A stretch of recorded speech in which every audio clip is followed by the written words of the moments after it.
আজকে আমি তৈরি করব বাদামের খাজা। ট্রেনে, বাসে কিংবা সবসময় কিন্তু আমরা বাইরে খেয়ে থাকি, আর সেই বাদামটাই আজকে আমি ঘরে খাজা তৈরি করে নেব। তাহলে কি কি উপকরণ লাগছে সেটাও দেখে নাও, আর কিভাবে তৈরি করলাম সেটাও শেয়ার করছি। চলো এবার শুরু করি। এই দেখো, আমি এখানে নিয়েছি বাদাম, খোসা ছাড়ানো বাদামগুলো নিয়েছি। হাফটা এখানে রেখেছি আর কিছুটা পরিমাণ এখানে রেখেছি। এবার এটাকে আমি হালকা একটু ফ্রাই করে নেব।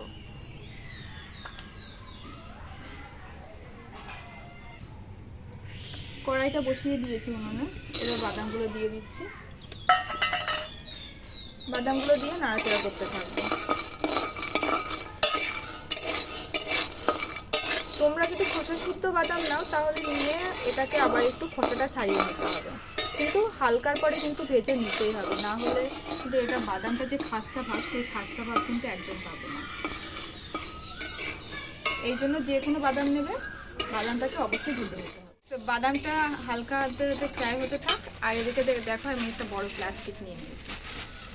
প্লাস্টিকটা কি করব, মিডিল থেকে ভাঁজ করে নিচ্ছি। ভাঁজ করে নিয়ে একটা থালার উপর রাখছি। রেখে এরপর দিয়ে দেবো সামান্য একটুখানি তেল, সাদা তেল দিচ্ছি। হাতের পর ঢেলে নিচ্ছি। প্রথমে ঢেলে নিয়ে তারপরে তেলটা ভালো করে মাখিয়ে দিচ্ছি।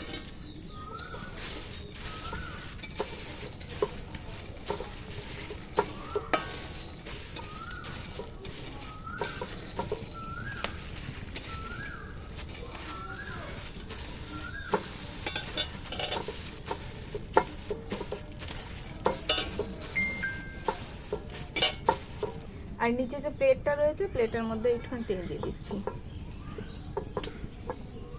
তেল দিয়ে ভালো করে মেখে নিচ্ছি।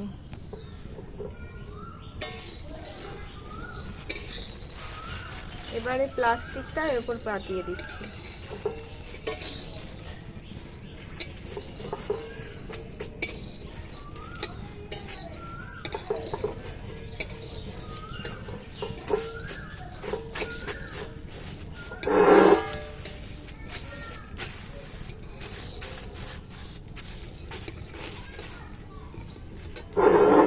পেতে এটাকে সাইডে সরিয়ে রাখবো।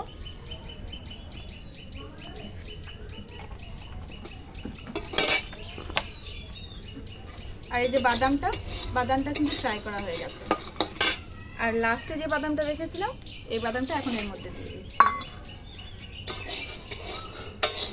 দিয়ে এই বাদামটাকে এবার নামিয়ে নেব আমি।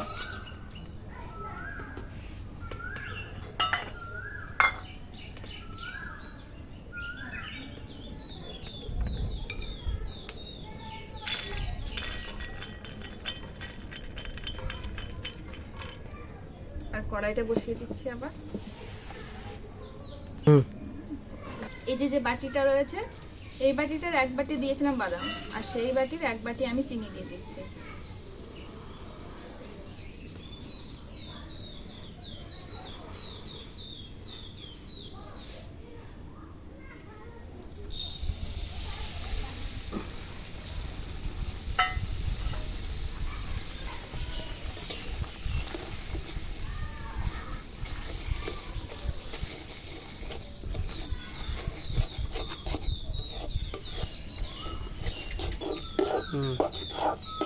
দেখো, এবার চিনিটা কিন্তু ক্যারামেল টাইপের হয়ে যাচ্ছে। কিছুক্ষণ এটাকে জাল করে নেব, আর অনবরত কিন্তু নাড়তে থাকতে হবে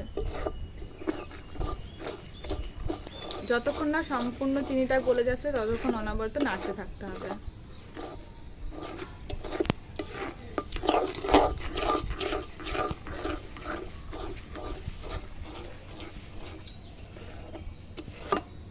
আর আঁচটা রাখতে হবে একদম লো, তাড়াতাড়ি করে জাল দেওয়া যাবে না, তাহলে চিনির কালারটা কিন্তু একদম নষ্ট হয়ে যাবে।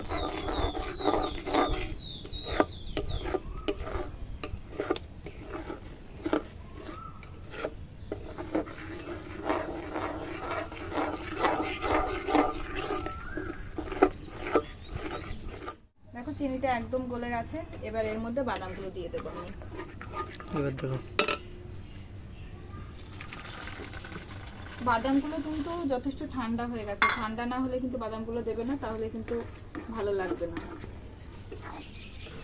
মচমচে যে খাস্তা ভাবটা না, সেই খাস্তা ভাবটা ঠিক আসবে না। এই জন্য বাদামটা অবশ্যই ঠান্ডা করে দিতে হবে। এবার বাদামটা দিয়ে কিছুক্ষণ নাড়াচাড়া করব। আর আঁচটা একদম কমিয়ে দিয়েছি, মানে নেই জাল বলতে গেলে চলে। কিংবা কড়াইটা তোমরা নিচে নামিয়েও করতে পারো। যখন চিনিটা ক্যারামেল টাইপের হয়ে যাবে একদম, তখন কড়াইটা নিচে নামিয়েও করতে পারো।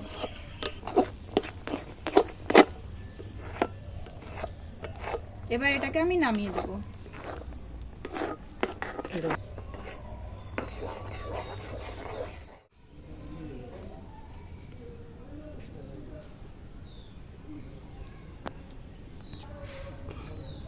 এবার কি করছি, খুন্তিটা দিয়ে ভালো করে একটু মিশিয়ে দিচ্ছি।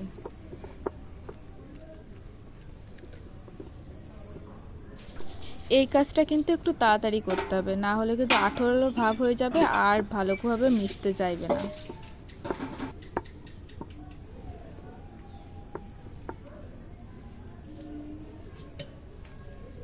এই যে পাশটা রয়েছে, এই পাশটা দিয়ে ভালো করে মুড়তে দেবো।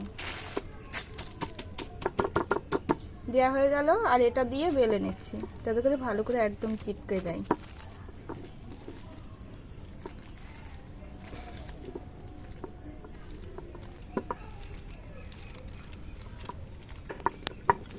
বেলে নিলে কি হবে, সম্পূর্ণটা কিন্তু পাতলা হয়ে যাবে, বুঝেছো? সেই জন্য বেলে নিচ্ছি।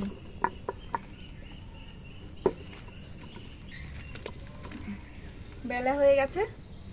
এবার এটাকে রেখে দেবো আধ ঘন্টার জন্য। আধ ঘন্টা হয়ে গেছে। এবার চলো বাদামের খাজাটা কেটে নিই। প্রথমে প্লাস্টিকটা তুলে দিচ্ছি। প্লাস্টিক তোলা হয়ে গেল। যথেষ্ট কিন্তু গরম আছে এখনো পর্যন্ত। এই নরম অবস্থায়, হালকা হালকা নরম রয়েছে, এই অবস্থায় কেটে নিতে হবে, না হলে কিন্তু আবার শক্ত হয়ে যাবে বেশি, তখন আর কাটা যাবে না। তাই দেখো ছুরিটা আমার বসতে যাচ্ছে না, একটু যথেষ্ট গরম হয়ে গেছে, ঠান্ডা হয়ে গেছে।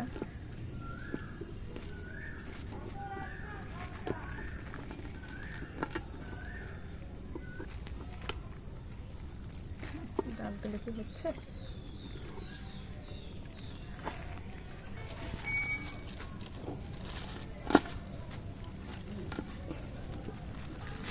দেখো কাটা হয়ে গেছে। এবার এটা 10 মিনিট রেখে দেবো। 10 মিনিট পরে তারপরে এটাকে আবার খুলবো। 10 মিনিট পর ফিরে আসলাম। এবার দেখো খাজাগুলো কেমন হয়েছে, কতটা শক্ত হয়েছে দেখো।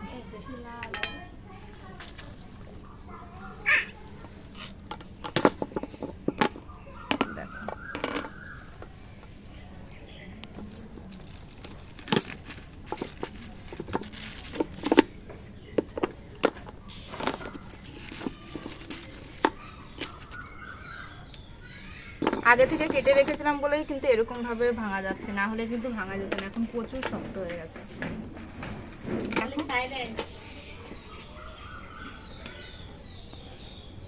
একদম ভেঙে গেছে।